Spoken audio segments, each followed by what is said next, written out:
नमस्ते दोस्तों, कैसे हैं आप सभी? आप सभी का स्वागत है एक और नए वीडियो में। और इस वीडियो में हम लोग देखने वाले हैं कक्षा 10 के गणित के प्रश्नावली 8.4 में जो भी प्रश्न दिए हुए हैं उसमें से प्रश्न संख्या 4 को सबसे पहले इस प्रश्न को हम पढ़ेंगे, समझेंगे, उसके बाद इसे हल करने पे आगे बढ़ेंगे। इससे पहले मैं आपको कुछ और जानकारी दे दूं कि प्रश्न संख्या 1, प्रश्न संख्या 2, प्रश्न संख्या 3 सभी को हमने एक-एक करके पढ़ के समझा है और अच्छे तरीके से उन्हें हल किया है और उन सभी का पीडीएफ लिंक भी मैंने आपको डिस्क्रिप्शन में उपलब्ध कराया है। तो यदि उन किसी भी प्रश्न में आपको दिक्कत होता है तो आप डिस्क्रिप्शन चेक कर सकते हैं। इस प्रश्न का भी पीडीएफ लिंक आपको डिस्क्रिप्शन में मिल जाएगा, तो आप जरूर चेक कर लीजिएगा। चलिए प्रश्न संख्या 4 को हम पढ़ के समझते हैं कि ये क्या कहता है, फिर इसे हम हल करेंगे। ये कह रहा है कि सही विकल्प चुनिए और यहाँ पे अपने विकल्प की पुष्टि कीजिए। यहाँ पे कुछ प्रश्न दिए हुए हैं, इसमें से हमें ऑब्जेक्टिव प्रश्न है तो सही चुनना है कि कौन सा ऑप्शन सही होगा और जो हम ऑप्शन चूज कर रहे हैं उसका कारण बताएंगे कि ये वाला ऑप्शन हमने सही क्यों चुना है। ठीक है, यहाँ पे देखेंगे तो पहला प्रश्न दिया हुआ है कि 9 सेक स्क्वायर ए माइनस 9 टेन स्क्वायर ए बराबर है। यहाँ पे ऑप्शन हमें चुनना है। हम यहाँ पे देख पा रहे हैं और हमें याद आ रहा है इस प्रश्न को देखते ही कि हमने एक सरलसमीका पढ़ा था जिसमें हमने ये देखा था कि यदि सेक स्क्वायर ए में से हम टेन स्क्वायर ए को घटा देंगे तो ये 1 के बराबर हमें प्राप्त होता है। प्रश्न को देखेंगे तो प्रश्न में क्या लिखा हुआ है, 9 सेक स्क्वायर ए माइनस 9 टेन स्क्वायर ए, मिलता जुलता सा है। अंतर बस इतना है कि दोनों पदों में 9 से गुणा कर दिया गया है। तो अगर हम 9 को कॉमन ले लेंगे तो ये क्या बचेगा, सेक स्क्वायर ए माइनस का टेन स्क्वायर ए बचेगा। हम इसको आसानी से 1 लिख सकते हैं तो 9 गुणे ये 1 हो जाएगा जो कि 9 के बराबर प्राप्त होगा। और यहाँ पे देखेंगे तो ऑप्शन नंबर बी में 9 है, तो हमारा ऑप्शन नंबर बी सही हो जाएगा। ये जो प्रक्रिया है हमारा ये औचित्य के रूप में आ जाएगा। ये हमने अपने आंसर की पुष्टि कर दी।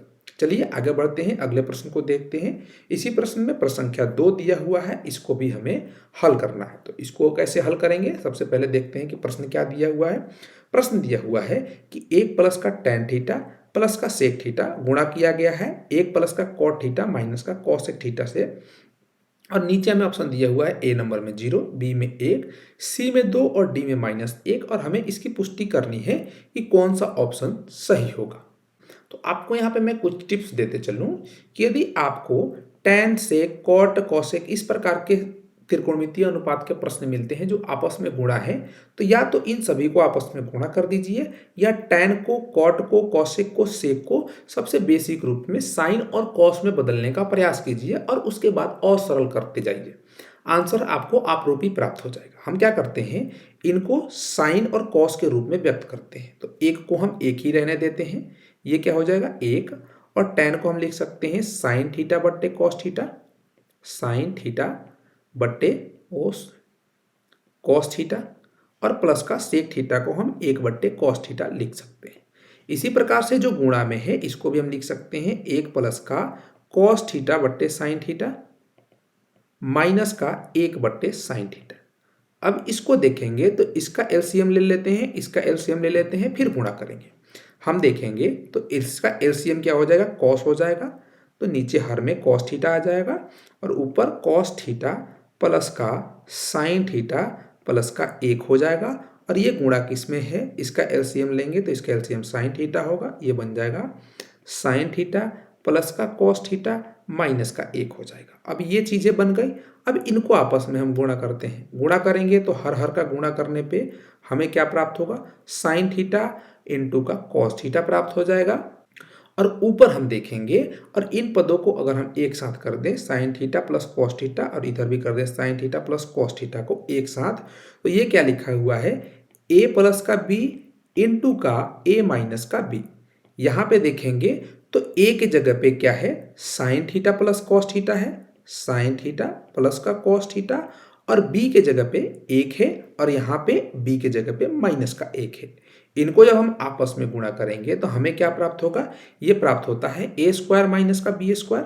तो ए के जगह पे क्या है, sine theta plus cos theta, तो हम इसको लिख लेते हैं sine theta plus cos theta का होल स्क्वायर और माइनस का 1 का स्क्वायर 1 हो जाएगा। अब यहाँ से इसको और अगर हम सरल करेंगे तो हमें क्या प्राप्त होगा, इसको सरल करते हैं। इसको तोड़ेंगे a प्लस बी का होल स्क्वायर पे, तो साइन स्क्वायर थीटा प्लस का कॉस स्क्वायर थीटा प्लस का 2 साइन थीटा कॉस थीटा प्राप्त होगा, साइन थीटा कॉस थीटा, और माइनस का 1 प्राप्त होगा। इसको सरल करेंगे तो ये हमें क्या प्राप्त होगा, साइन थीटा कॉस थीटा हर में। यहाँ पे देखेंगे तो ये पूरा चीज़ 1 बन जाएगा और ये -1 है तो दोनों आपस में कट जाएंगे। तो इसको हम लिख देंगे, यहाँ पे लिख लेते हैं 1 प्लस का 2 sine theta cos theta minus का 1 बट्टे साइन थीटा कॉस थीटा, और ये 1 और -1 कट जाएंगे, क्या बचेगा 2 साइन थीटा कॉस थीटा, ये इससे कट जाएंगे। क्या हमारा आंसर प्राप्त होगा, 2 प्राप्त होगा। 2 किस ऑप्शन में है, ऑप्शन नंबर सी में है, तो ऑप्शन नंबर सी हमारा सही हो जाएगा। और हम इस स्थिति में ये बता देंगे कि हमारा आंसर इस कारण से ऑप्शन नंबर सी आया, यानी कि हमारा ये औचित्य हो जाएगा। आशा करता हूं कि ये प्रश्न आपको समझ में आया होगा।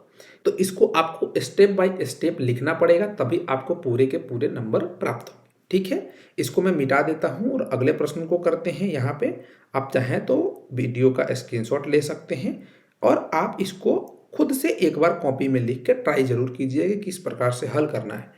केवल वीडियो देखने से कोई काम नहीं चलेगा, आप फिर से भूल जाइएगा, फिर आपके सामने इस प्रकार का प्रश्न आएगा, आप नहीं कर पाएंगे। आपको एक बार पेपर में खुद से अपने कॉपी में लिख के इसे ट्राई करना चाहिए। अगला प्रश्न हमारा क्या है, इस चीज को देख लेते हैं। अगला प्रश्न हमारा है सेक ए प्लस टेन ए गुणा 1 माइनस साइन ए, इसमें आपस में गुणा है। हमने अभी चर्चा किया था कि यदि इस प्रकार के sec A, tan A, cot A, cosec A मिल जाए तो इन्हें साइन और कॉस के रूप में बदलने का प्रयास कीजिए। हम क्या करते हैं, इसको सबसे पहले सेक ए और टेन ए को साइन और कॉस के रूप में बदलते हैं। तो सेक ए को 1 बट्टा कॉस ए लिखा जा सकता है और टेन ए को हम लिख सकते हैं साइन ए बट्टे का कॉस ए, और उसके बाद हमें गुणा में लिखा हुआ है 1 माइनस का साइन ए। इसको ऐसे ही रहने देते हैं। इनको एलसीएम लेके सरल करेंगे तो हमें क्या प्राप्त होगा, एलसीएम कॉस ए ही हो जाएगा। एलसीएम लेंगे कॉस ए तो 1 प्लस का साइन ए हमें प्राप्त होगा, और गुणा में क्या है 1 माइनस का साइन ए है। अभी हम लोगों ने देखा कि ये क्या है, ए है और ये बी मान लेते हैं, तो ये ए प्लस बी, ए माइनस बी लिखा हुआ है। इनको आपस में हम गुणा करेंगे तो हमें क्या प्राप्त होगा, ए स्क्वायर माइनस का बी स्क्वायर, ए स्क्वायर माइनस साइन स्क्वायर ए प्राप्त होगा। नीचे क्या है, कॉस ए है तो कॉस ए इसको लिख देते हैं। ऊपर देखेंगे तो 1 माइनस का साइन स्क्वायर ए लिखा हुआ है, इसको हम कॉस स्क्वायर ए लिख सकते हैं। ये कैसे प्राप्त होता है, ये प्राप्त होता है हमें साइन स्क्वायर ए प्लस कॉस स्क्वायर ए 1 के बराबर होता है। इसको हम क्या करते हैं, साइन स्क्वायर को उधर लेके जाते हैं तो कॉस का हमें मान प्राप्त होता है। तो इसको हम लिख सकते हैं कॉस स्क्वायर ए बट्टे कॉस ए। कॉस ए से कॉस ए कट जाएगा, हमें क्या प्राप्त होगा, कॉस ए प्राप्त होगा। देखेंगे कि तो ऑप्शन में कॉस ए कहाँ है, ऑप्शन नंबर डी में है, तो ऑप्शन नंबर डी हमारा सही हो जाएगा। चलिए आगे बढ़ते हैं, अगले प्रश्न को देखते हैं। प्रश्न संख्या 4 है, इसको कैसे हल करना है इसको देखिएगा। ये क्या लिखा हुआ है, 1 प्लस का टेन स्क्वायर ए बट्टे का 1 प्लस का कॉट स्क्वायर ए बराबर है, इसमें से किसके बराबर है हमें बताना है। यहाँ पे देखेंगे तो स्क्वायर में टेन दिया हुआ है, हम चाहें तो इसको साइन और कॉस के रूप में बदल के भी हल कर सकते हैं। यह हमें प्राप्त है कि एक सरल समीकरण हम याद करके रखे हैं कि सेक स्क्वायर ए बराबर माइनस का टेन स्क्वायर ए बराबर होता है 1 के। तो इस टेन को उधर लेके जाएंगे तो 1 प्लस का टेन स्क्वायर ए बन जाएगा, जो कि सेक स्क्वायर ए के बराबर होगा। तो हम डायरेक्ट इसको लिख सकते हैं ऊपर सेक स्क्वायर ए, और नीचे इसको लिख सकते हैं कॉसेक स्क्वायर ए। ये भी एक सरल समीकरण होता है जो हमने याद कर रखा है उसी के अनुसार। अब इसको देखेंगे तो यहाँ से हमने बदल दिया, तो सेक स्क्वायर ए को हम लिख सकते हैं 1 बट्टा कॉस स्क्वायर ए, और 1 बट्टा कॉसेक स्क्वायर ए को हम साइन स्क्वायर ए लिख सकते हैं। ये क्या बन जाएगा हमारा, टेन स्क्वायर ए बन जाएगा। हम जानते हैं कि साइन ए बट्टे कॉस ए टेन के बराबर होता है और दोनों का स्क्वायर है तो टेन स्क्वायर ए बन जाएगा। तो हमारा ऑप्शन नंबर किस में है, टेन स्क्वायर ए, ऑप्शन नंबर डी में है, तो ऑप्शन नंबर डी को सही मार्क देंगे। यहाँ पे अन्य प्रकार से भी ऑप्शन दिए जा सकते थे, यहाँ पे सेक के पदों में दिया गया है ना, यहाँ पे ये भी दिया जा सकता था कि सेक स्क्वायर ए माइनस का 1 अगर ऑप्शन में होता तो हमें ये भी सही मानना पड़ता यदि टेन नहीं होता तो। ठीक है, आशा है कि ये प्रश्न संख्या 4 आपको समझ में आया होगा। इसमें कुल 4 प्रश्न थे, हमने एक एक करके सभी प्रश्नों को हल किया है। तो मैं उम्मीद कर सकता हूं कि ये प्रश्न आप सभी को समझ में आए होंगे। यदि कोई प्रश्न रह जाता है जो आप हमसे पूछना चाहते हैं तो कमेंट बॉक्स में पूछ लीजिएगा, या डिस्प्ले या डिस्क्रिप्शन में आपको एक व्हाट्सएप नंबर मिल जाएगा, वहां से भी आप अपने प्रश्नों को हमसे पूछ सकते हैं। इस वीडियो में बस इतना ही रहने देते हैं। चैनल पे आप नए होंगे तो चैनल को सब्सक्राइब कर लीजिएगा। जानकारी अच्छी लगेगी तो वीडियो को ज़रूर लाइक कीजिएगा। चलिए ठीक है, फिर मिलते हैं किसी और वीडियो में। तब तक के लिए पढ़ते रहिए, मज़े करते रहिए। जय हिंद।